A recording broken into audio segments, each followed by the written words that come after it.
Saya udah lama banget nggak ngeliat CD dan DVD. Film, musik, semuanya udah full digital. Game juga sama. Bahkan untuk PC, itu udah lebih dari 15 tahunan kali ya. PC saya nggak ada lagi slot untuk DVD-ROM, bre. Dan saya juga nggak pernah pakai Blu-ray untuk PC. Terakhir punya Blu-ray itu untuk PS4.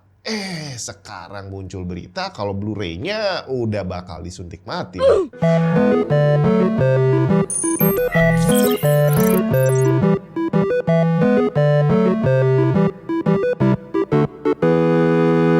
Beberapa hari lalu, Sony mengeluarkan dua pengumuman yang bikin heboh. Yang pertama, Sony akhirnya meneruskan yang dulu sempat tertunda, menutup toko pembelian game baru untuk PS3 dan Vita. Catat, pembelian game baru. Jadi kalau kamu udah punya gamenya, tetap bisa dimainin, tetap bisa kamu download sampai kapanpun. Yang nggak bisa hanya kalau mau beli baru. Soalnya mungkin udah nggak ada yang beli lagi, jadi ngapain harus buka server untuk PS3 dan PS Vita gitu kan ya. Dan ini di luar scope Stop Killing Games, jadi nggak usah dibahas, end of story. Berita kedua, Sony bilang bahwa mereka akan berhenti menjual physical disc di akhir Januari 2028. Jadi setelah tanggal itu semuanya akan full digital. PS6 kemungkinan nggak akan ada versi fisik sama sekali. Dan inilah yang langsung membagi para gamer PS menjadi dua kubu. Yang pertama adalah yang pro, karena mereka ya udah lama pakai digital gitu ya. Dari sejak PS3 kan udah mulai digital, ngapain masih pakai disk. Tapi yang kedua adalah yang kontra, karena mereka masih mendukung game fisik. Dan inilah yang membuat saya menilai konsol baik secara mesin sampai usernya itu ketinggalan dari PC, bre. Secara mesin nggak usah dibahas, konsol akan selalu ketinggalan. Nggak usah bahas harga, kita bahas teknologi yang memang pasti akan ketinggalan. Sedangkan usernya sama aja. Tadi udah saya bilang, saya dan semua gamer PC udah 15 tahun lebih nggak pakai disk dan baik-baik saja, bre. Tinggal kenapa kok pengumuman Sony itu terjadi sekarang? Kalau bahasanya dirubah, kenapa harus tahun 2028? Kenapa bukan tahun 2018? Waduh, nggak bisa ganti wallpaper. Coba cek dulu, mungkin Windows-nya harus diaktifasi. Pengen aktifasi Windows original dengan aman? Cek cdkeysales.com. Gunakan kode voucher TNT untuk dapat diskon tambahan. Bayarnya gampang, bre. Bisa pakai OVO atau GoPay. Setelah pembayaran, kamu akan dapat serial number yang bisa langsung digunakan untuk mengaktifasi Windows kamu. Kalau ada kendala, bisa langsung chat customer service di websitenya yang akan siap ngasih solusi. Mau cari game atau software original lain juga ada di sana. Selengkapnya cek link di bawah.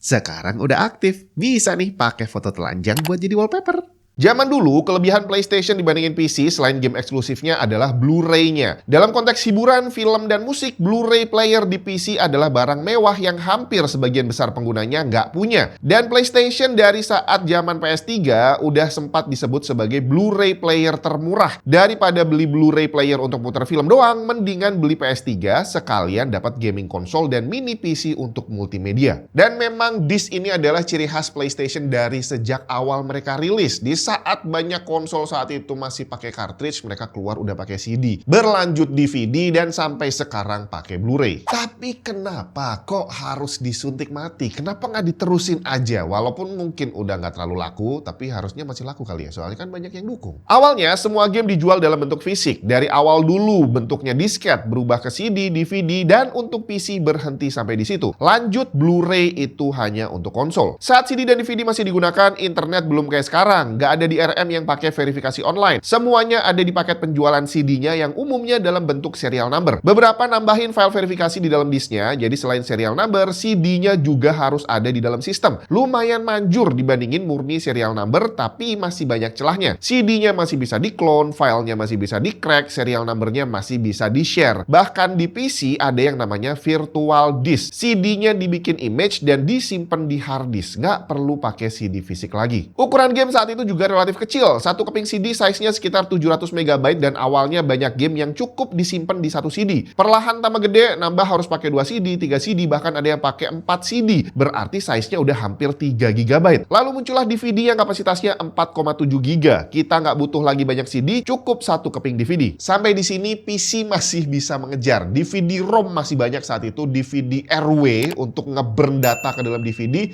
itu juga masih banyak. Karena selain dipakai untuk nge-game, CD CD dan DVD itu dipakai untuk backup data juga. Jadi kalau hard disknya penuh, belum ada hard disk eksternal atau harganya saat itu masih mahal gitu ya, akhirnya dipindah ke CD atau DVD dengan nama burning, bukan sekedar copy. Akhirnya ukuran data semakin besar, terutama game bisa sampai puluhan gigabyte. Jadi kalau ada game yang size-nya 50 giga, itu bakal butuh 10 DVD, bre. Biaya produksinya pasti bengkak, distribusi juga jadi mahal, termasuk resiko gamenya bakal rusak atau nggak bisa diinstal kalau ada satu keping DVD aja yang bermasalah. Jadi akhirnya dengan segala resiko yang ada, dikembangkanlah game digital. Daripada ini tadi ngirim 10 DVD susah-susah gitu ya, udah bikin aja digital, semua tinggal download. Pembuat gamenya nggak perlu susah-susah produksi dan distribusi, pembeli gamenya juga nggak perlu keluar rumah, bre. Cukup nyalain PC, download, selesai, langsung main. Dan seinget saya sih ya, waktu peralihan dari CD DVD ke digital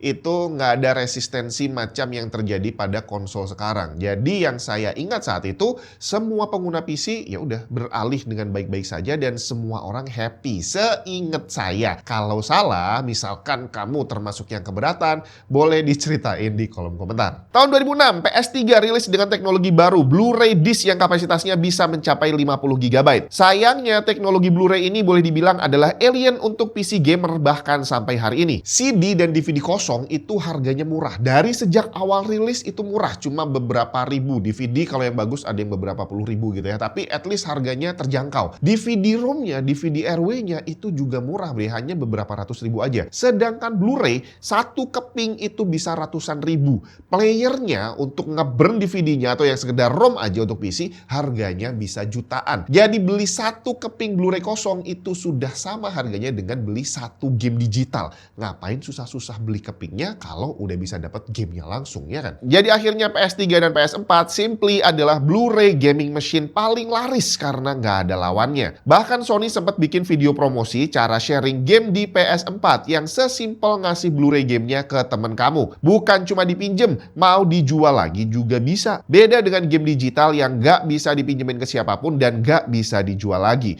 karena semua terikat di satu akun milik kita. Tapi kira-kira apa yang terjadi seandainya teknologi Blu-ray ini masuk ke dalam PC dan PC sempat ngerasain ngegame pakai Blu-ray? Yang pasti kejadian banyak disk akan terulang lagi. Size game sekarang 100 GB itu udah biasa banget. Beberapa game bahkan ada yang sampai 250 GB, bre. GTA 6 nanti nggak tahu, mungkin ratusan giga juga kali ya. Nah, kalau kita pakai Blu-ray yang satu kepingnya 50.000 dan harganya let's say 100.000 gitu ya sekarang, itu berarti kita butuh 3 disk atau 4 disk untuk nginstal gamenya. Seandainya ada satu aja yang rusak, bubar semuanya. Gamenya nggak akan bisa dimainin. Dan kalau mau beli lagi, ya harganya mahal banget, bre. Dan hitungannya juga bukan beli Blu-ray kosong, tapi harus beli game baru. Dengan size game yang terlalu besar, sampai akhirnya disknya ini ada banyak gitu ya, dan filenya juga nggak bisa tersimpan di situ semuanya, akhirnya disk fisik ini iya boleh dibilang hanya berfungsi sebagai DRM, hanya untuk verifikasi license. Bahkan kalau beli disk untuk PS5 aja, kalau mau mainin itu ada banyak yang mewajibkan download update. Kalau nggak download nggak bisa dimainin. Dimana sayangnya kepemilikan lisensi tadi, DRM-nya tadi terikat sama disknya.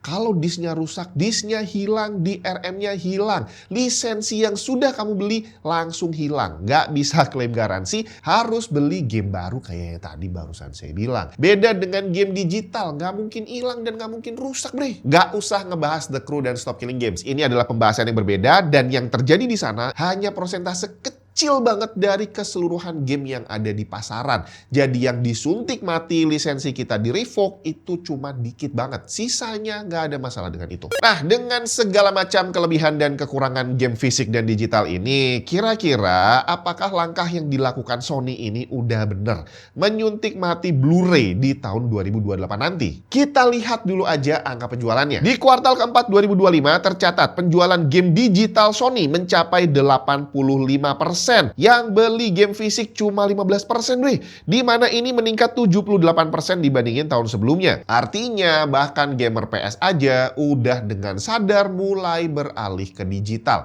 Dan kalau ngelihat data ini ya wajar aja karena kemungkinan tahun 2028 pembeli game fisik udah jadi semakin sedikit dan udah nggak worth it untuk diproduksi lagi. Jadi sekarang yang masih bertahan untuk beli game fisik ada dua kategori manusia. Yang pertama adalah modelan kolektor gitu ya, old school. Dia koleksi lagi, dipajang di rumah dan iya kelihatan cakep dan kelihatan banyak duit gitu ya. Kategori kedua adalah orang yang pengen habis mainin gamenya kalau udah selesai dijual lagi bre, bukan disimpan. Di mana hal ini nggak bisa dilakukan kalau gamenya dalam versi digital. Artinya kelompok kedua ini adalah mewakili kelompok yang duitnya nggak terlalu banyak kali ya. Dan kalau nanti beneran Blu-ray disuntik mati sama Sony, kemungkinan Blu-ray-nya akan ikutan mati.